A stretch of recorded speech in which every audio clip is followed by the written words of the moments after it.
ವೀಕ್ಷಕರೇ ನಮಸ್ಕಾರ.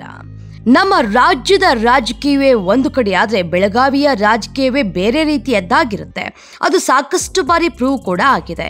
ಇನ್ನು ಕಾಂಗ್ರೆಸ್ನ ವಲಯದಲ್ಲಿ ಸ್ವಪಕ್ಷದಲ್ಲೇ ಸಾಕಷ್ಟು ಕಾಂಪಿಟೇಷನ್ ಇರುವಂಥದ್ದು ಸತೀಶ್ ಜಾರಕಿಹೊಳಿ ವರ್ಸಸ್ ಲಕ್ಷ್ಮೀ ಹೆಬ್ಬಾಳ್ಕರ್ ಅನ್ನುವಂಥದ್ದು ಈಗ ಜಗಜ್ಜಾಹೀರಾಗಿರುವಂಥದ್ದು. ಅವರವರ ಮಕ್ಕಳನ್ನ ಅಖಾಡಕ್ಕೆ ಇಳಿಸಬೇಕು ಅನ್ನುವಂಥ ಪೈಪೋಟಿಯಿಂದಾಗಿ ಇಬ್ಬರಲ್ಲಿ ಬಿರುಕು ಮೂಡಿದೆ ಅನ್ನುವಂಥದ್ದು ಸ್ಪಷ್ಟವಾಗಿ ಕಂಡು ಬಂದಿತ್ತು. ಈಗ ಅದಕ್ಕೆ ಕಾಂಗ್ರೆಸ್ನಲ್ಲಿ ಪರಿಹಾರವನ್ನ ಹುಡುಕಲಾಗಿದೆ ಅಂತೆ. ಹಾಗಾದ್ರೆ ಏನ್ ಪರಿಹಾರ, ಏನದು ಸಮಸ್ಯೆ, ಈ ವಿಡಿಯೋದಲ್ಲಿ ನೋಡ್ತಾ ಹೋಗೋಣ ಬನ್ನಿ.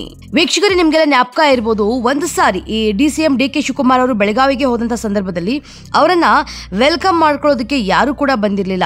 ಲಕ್ಷ್ಮೀ ಹೆಬ್ಬಾಳ್ಕರು ಬಂದಿರಲಿಲ್ಲ, ಸತೀಶ್ ಜಾರಕಿಹೊಳಿ ಕೂಡ ಬಂದಿರಲಿಲ್ಲ. ಕೇವಲ ಕೆಲ ಬೆಂಬಲಿಗರು ಬಂದು ಅವ್ರನ್ನ ವೆಲ್ಕಮ್ ಮಾಡ್ಕೊಂಡಿದ್ರು.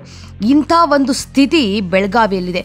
ಬೆಳಗಾವಿಯ ಸಾಹುಕಾರರು ನಾವೇ ಕಿಂಗ್ ಅನ್ನುವಂಥ ರೀತಿಯಲ್ಲಿ ಸಾಕಷ್ಟು ಬಾರಿ ವರ್ತನೆಯನ್ನ ಮಾಡಿದರೆ, ಹಾಗೆ ಅವ್ರ ಕೆಲಸಗಳನ್ನು ಕೂಡ ಮಾಡ್ತಾ ಇರ್ತಾರೆ ಆ ಒಂದು ಭಾಗದಲ್ಲಿ. ಇನ್ನು ಈ ಬಾರಿ ವಿಚಾರ ಏನಾಗಿತ್ತಪ್ಪ ಅಂದರೆ, ಲಕ್ಷ್ಮೀ ಹೆಬ್ಬಾಳ್ಕರ್ ತಮ್ಮ ಪುತ್ರ ಮೃಣಾಲ್ ಹೆಬ್ಬಾಳ್ಕರ್ ಅವರಿಗೆ ಟಿಕೆಟನ್ನು ಕೊಡಿಸ್ಬೇಕು ಅಂತ ಕಾಂಗ್ರೆಸ್ ವಲಯದಲ್ಲಿ ಸಾಕಷ್ಟು ಕಸರತ್ತನ್ನು ನಡೆಸ್ತಾ ಇದ್ರೆ, ಸತೀಶ್ ಜಾರಕಿಹೊಳಿ ಪ್ರಶ್ನೆ ಮಾಡಿದ್ರು, ಹಾಗಾದರೆ ನನ್ನ ಮಗಳು ಪ್ರಿಯಾಂಕಾ ಜಾರಕಿಹೊಳಿಗೆ ಯಾಕೆ ಟಿಕೆಟನ್ನು ಕೊಡಬಾರ್ದು ಅನ್ನುವಂಥ ಲಾಬಿಗಳು ನಡೆದಿತ್ತು. ಈಗ ಕಾಂಗ್ರೆಸ್ ಕೂಡ ಅದಕ್ಕೆ ಮುಂದಾಗಿದೆ, ಈ ಸಮಸ್ಯೆಗಳನ್ನ ಪರಿಹಾರ ಮಾಡೋದಕ್ಕೆ ಮುಂದಾಗಿದೆ. ಹಾಗೇನೆ ಇವರವರ ಮಧ್ಯ ಜಗಳಗಳು ಆಗಬಾರ್ದು, ಜೊತೆಗೆ ಬೆಳಗಾವಿಯ ಒಂದು ಮಟ್ಟದಲ್ಲಿ ರಾಜಕೀಯ ಬೇರೆದ್ದೇ ಆಗಿರೋದ್ರಿಂದಾಗಿ ಅಲ್ಲಿ ಶಾಂತಿ ಸುವ್ಯವಸ್ಥೆಯನ್ನು ಕಾಪಾಡುವಂಥ ನಿಟ್ಟಿನಲ್ಲಿ ಕಾಂಗ್ರೆಸ್ ಒಂದಿಷ್ಟು ಬದಲಾವಣೆಗಳನ್ನ ಈ ಬಾರಿಯ ಚುನಾವಣೆಯಲ್ಲಿ ಮಾಡಿಕೊಂಡಿದೆ. ಇದು ಇನ್ನೊಂದು ಕಡೆ ಬಿಜೆಪಿಯ ರಣತಂತ್ರವನ್ನ ಕೂಡ ಇಲ್ಲಿ ಬಳಕೆ ಮಾಡಿಕೊಳ್ಳಲಾಗಿದೆ ಅಂತ ಅಂದ್ರೆ ತಪ್ಪಾಗ್ಲಾರ್ದು ಅನ್ಸುತ್ತೆ. ಗಡಿನಾಡು ಬೆಳಗಾವಿ ಜಿಲ್ಲೆಯ 2 ಲೋಕಸಭಾ ಕ್ಷೇತ್ರಗಳಲ್ಲಿ ಲೋಕಸಭಾ ಅಖಾಡ ಕುತೂಹಲವನ್ನ ಮೂಡಿಸಿದೆ. ಈಗ ಕಾಂಗ್ರೆಸ್ನಿಂದ ಯುವ ಮುಖಗಳನ್ನ ಚುನಾವಣಾ ಅಖಾಡಕ್ಕೆ ಇಳಿಸೋದಿಕ್ಕೆ ಕಾಂಗ್ರೆಸ್ ಸಕಲ ರೀತಿಯಲ್ಲಿ ಸಿದ್ಧತೆಯನ್ನ ಮಾಡಿಕೊಂಡಿದೆ.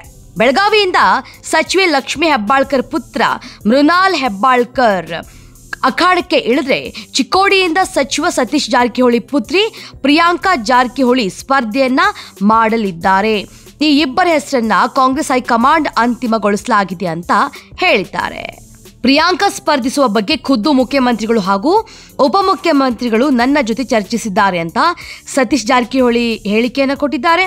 ಬೆಳಗಾವಿ ಹಾಗೂ ಚಿಕ್ಕೋಡಿ ಲೋಕಸಭಾ ಕ್ಷೇತ್ರಗಳ ರಾಜ್ಯದ ಹೈ ವೋಲ್ಟೇಜ್ ಕ್ಷೇತ್ರಗಳಾಗಿದ್ದು, ಈಗ ಇಲ್ಲಿ ಇವರಿಬ್ರು ಕೂಡ ಯಾವ ರೀತಿಯಾಗಿ ಕಮಾಲ್ ಮಾಡ್ತಾರೆ ಅನ್ನೋದನ್ನ ನೋಡಬೇಕಾಗುತ್ತೆ. ಯಾಕಂದ್ರೆ ಲಕ್ಷ್ಮೀ ಹೆಬ್ಬಾಳ್ಕರ್ ಅವರ ಪ್ರಭಾವ ಬೇರೆ ರೀತಿಯಾಗಿರುತ್ತೆ, ಅವರ ಮಗನ ಪ್ರಭಾವ ಯಾವ ರೀತಿಯಾಗಿರುತ್ತೆ ಅನ್ನೋದನ್ನ ಕಾದು ನೋಡಬೇಕು. ಜೊತೆಗೆ ಸತೀಶ್ ಜಾರಕಿಹೊಳಿಯ ಪ್ರಭಾವವೇ ಬೇರೆ. ಇಲ್ಲಿ ಪ್ರಿಯಾಂಕಾ ಈ ಬಾರಿ ಅಖಾಡಕ್ಕೆ ಇಳಿತಾ ಇರೋದ್ರಿಂದಾಗಿ ಅಷ್ಟೊಂದು ಸ್ಟ್ರಾಂಗ್ ಕ್ಯಾಂಡಿಡೇಟ್ಸ್ ಇವರು.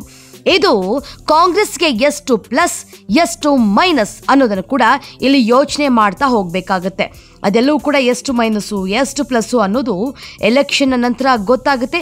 ಇವರಿವರ ರಾಜಕೀಯ ಭವಿಷ್ಯವೇನು, ಇವರನ್ನ ಅಖಾಡಕ್ಕೆ ಇಳಿಸಿದ ಪಕ್ಷದ ಭವಿಷ್ಯ ಏನು ಅನ್ನೋದು.